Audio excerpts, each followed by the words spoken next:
And now we bring you a sports interview in this hour. Now, the Mzwandile Mali Schools Tournament is a tournament that not only promotes the game of rugby, but is a way of exposing players to the different environments as well as cultures. Now, rugby in South Africa is seen as a unifying tool, but rugby can also be a way to improve one's life.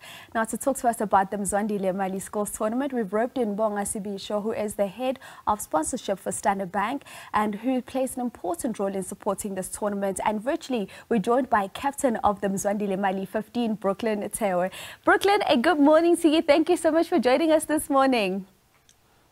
Good morning, ma'am. How are you? I'm very well, thank you. Brooklyn is calling me ma'am. And of course, in studio, I've got Ubonga joining me. Bonga, let me start with you because we look at this tournament and you've got 22 players that have now been selected out of a group that had 528. Speak to me about the importance from a Standard Bank point of view in terms of your involvement in the tournament. Well, the tour, and firstly, morning, obviously. Good morning. Yeah, the tour itself is a fantastic initiative, but underpinning it is the Mzwandile Mali Rugby Schools Tournament, which sees 24 schools in the Eastern Cape, primarily around Gqeberha and Fort Beaufort at the moment, competing for the Mzwandile Mali Schools Rugby Tournament. And I think that initiative is really about promoting rugby and school sports in township and rural schools. So when we look at the tour, which is an exciting initiative, probably a once-off initiative, but it really is a culmination of years of work in developing school rugby in the Eastern Cape. And I love that. Let me bring you in, Brooklyn, because we look at you, you're from Bonsai High School. Talk to me about you feel about being part of this leading team and the pressure, if any, that you feel it comes with for you. Yeah, it's a big privilege for me. It's very exciting. It's no one in my family has ever done something like this. I'll be the first one going overseas, going to play rugby. It's very exciting for me. Even at my school, no one has ever done this, so it's very exciting. Although it might come with some pressure of having to lead, having to do my best, having to lead by example, but with teammates, good teammates and good coaches, I believe that I can accomplish anything that I put my face to it. So everything I do, I just have the help of my parents, my school, my coaches, and my teammates. So yeah. And I love that you mentioned that, because at any point in your life, Brooklyn, did you think you were going to get this opportunity, not only to get out of Gqeberha and the Eastern Cape, but to leave South Africa and see what the rest of the world has to offer?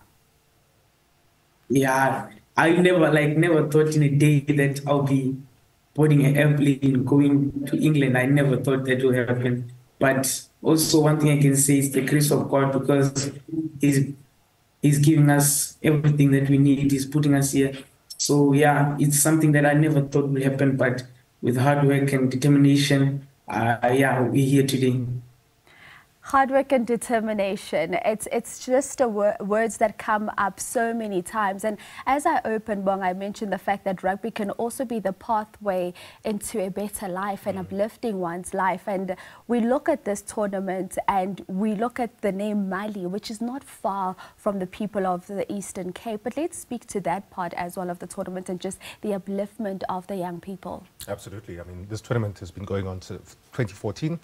And it's run by the Lincoln Mali Foundation and in memory of Mzwandile Mali, the father.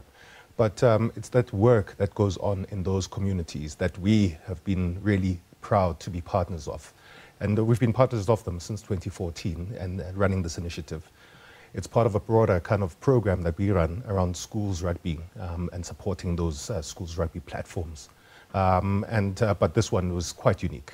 We needed something quite different that reaches the rural and township schools, a very often neglected part of our society, right? And promoting sports in those schools.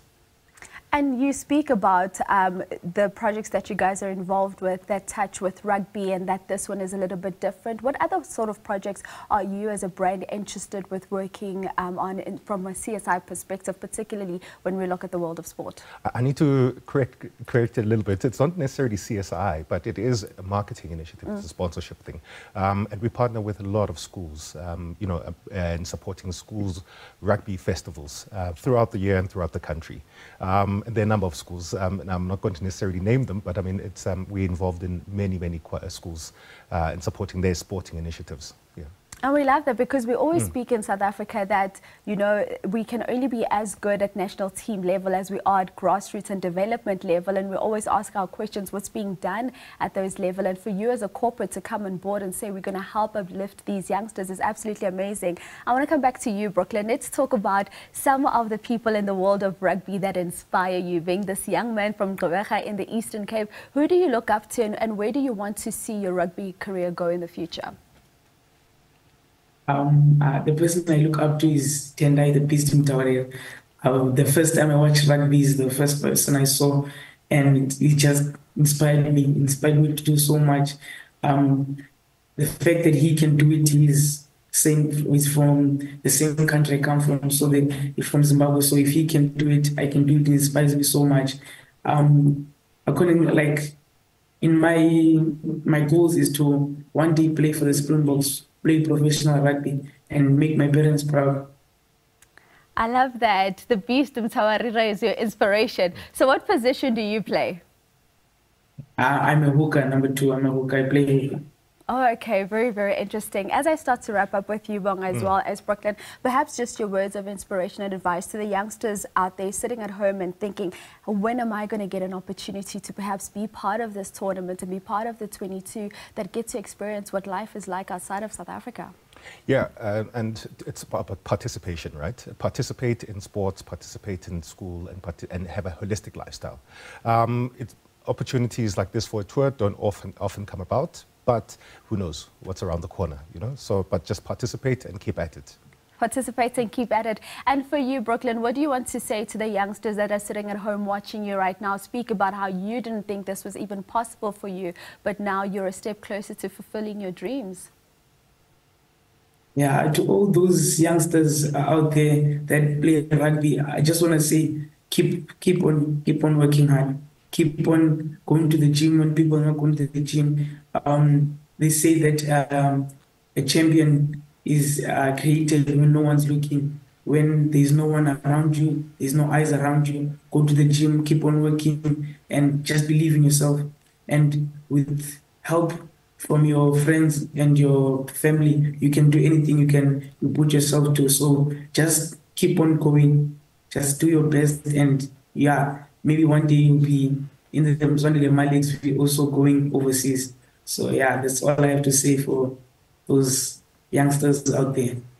Thank you so much for your time this morning, Brooklyn Tewa, who is the captain, of course, of the team. And joining me in studio was Bonga Sibesho, who is the head of sponsorship out at Standard Bank. Of course, is speaking about making a difference, looking at the Mzwandile Mali Schools Tournament. And that's the note in which we wrap up your sport news in this hour.